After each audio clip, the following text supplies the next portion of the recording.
was just starting out my writing career, I was asked to write my own contributor's note for an anthology I was part of. I wrote, "I am the only daughter in a family of 6 sons. That explains everything." Well, I've thought about that ever since, and yes, it explains a lot to me, but for the reader's sake I should have written, "I am the only daughter in a Mexican family of 6 sons." Or even, "I am the only daughter of a Mexican father and a Mexican-American mother." Or, "I am the only daughter of a working-class family of 9. All of these had everything to do with who I am today. I am the only daughter and only a daughter. Being an only daughter in a family of 6 sons forced me by circumstance to spend a lot of time by myself because my brothers felt it beneath them to play with Agril in public. But that aloneness, that loneliness, was good for a would-be writer. It allowed me time to think, to imagine, to read and prepare myself. Being only a daughter for my father meant my destiny would lead me to become someone's wife. That's what he believed. But when I was in 5th grade and shared my plans for college with him, I was sure he understood. I remember my father saying, "Que bueno, mija, that's good." That meant a lot to me, especially since my brothers thought the idea hilarious. What I didn't realize was that my father thought college was good for girls for finding a husband. After 4 years in college and 2 more in graduate school, and still no husband, my father shakes his head even now and says I wasted all that education. In retrospect, I'm lucky my father believed daughters were meant for husbands. It meant it didn't matter if I majored in something silly like English. After all, I'd find a nice profession eventually, right? This allowed me the liberty to putter about embroidering my little poems and stories without my father interrupting with so much as "What's that you're writing?" But the truth is, I wanted him to interrupt. I wanted my father to understand what it was I was scribbling, to introduce me as my only daughter, the writer. Not as "This is my only daughter. She teaches. Es master teacher." Not even professora. In a sense, everything I have ever written has been for him, to win his approval, even though I know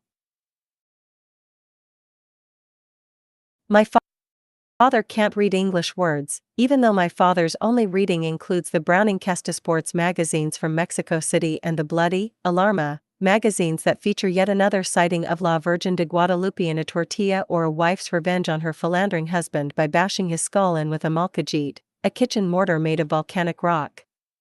Or Thefotanovelas, the little picture paperbacks with tragedy and trauma erupting from the characters' mouths in bubbles. My father represents, then, the public majority. A public who is disinterested in reading, and yet one whom I am writing about and for, and privately trying to woo. When we were growing up in Chicago, we moved a lot because of my father. He suffered periodic bouts of nostalgia. Then we'd have to let go our flat, store the furniture with mother's relatives, load the station wagon with baggage and bologna sandwiches, and head south to Mexico City.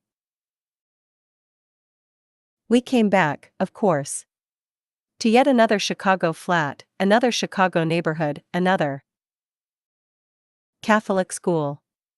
Each time, my father would seek out the parish priest in order to get a tuition break and complain or boast, "I have 7 sons." He means hijos, 7 children, but he translated it as sons. "I have 7 sons." To anyone who would listen. The Sears Roebuck employee who sold us the washing machine. The short order cook where my father ate his ham and eggs breakfasts. "I have 7 sons." As if he deserved AIMDAL from the state. My papa. He didn't mean anything by that mistranslation, I'm sure. But somehow I could feel myself being erased. I'd tug my father's sleeve and whisper, "Not 7 sons. 6. And 1 daughter." When my oldest brother graduated from medical school, he fulfilled my father's dream that we study hard and use this our heads, instead of this our hands. Even now my father's hands are thick and yellow, stubbed by a history of hammer and nails and twine and coils and springs. Use this, my father said, tapping his head, and not this, showing us those hands. He always looked tired when he said it. Wasn't college an investment? And hadn't I spent all those years in college? And if I didn't marry, what was it all for? Why would anyone go to college and then choose to be poor? Especially someone who had always been poor. Last year, after 10 years of writing professionally, the financial rewards started to trickle in. My second National Endowment for the Arts Fellowship. A guest professorship at University of California, Berkeley. My book, which sold to a major New York publishing house. At Christmas, I flew home to Chicago. The house was throbbing, same as always, hot-a-mels and sweet-a-mels hissing in my mother's pressure cooker, and every bottom me mother, 6 brothers, wives, babies, aunts, cousins talking too loud and at the same time, like in a Fellini film, because that's just how we are. I went upstairs to my father's room. One of my stories had just been translated into Spanish and published in an anthology of Chicano writing, and I wanted to show it to him.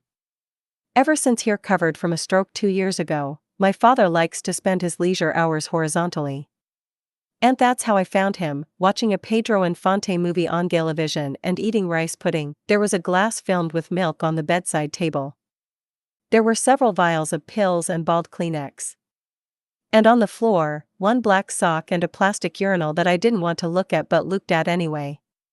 Pedro Infante was about to burst into song, and my father was laughing. I'm not sure if it was because my story was translated into Spanish, or because it was published in Mexico, or perhaps because the story dealt with Tepeyac, that colonia my father was raised in, but at any rate, my father punched the mute button on his remote control and read my story. I sat on the bed next to my father and waited. He read it very slowly, as if he were reading each line over and over. He laughed at all the right places and read lines he liked out loud. He pointed and asked questions. Is this so-and-so? Yes, I said. He kept reading. When he was finally finished, after what seemed like hours, my father looked up and asked, where can we get more copies of this for the relatives? Of all the wonderful things that happened to me last year, that was the most wonderful.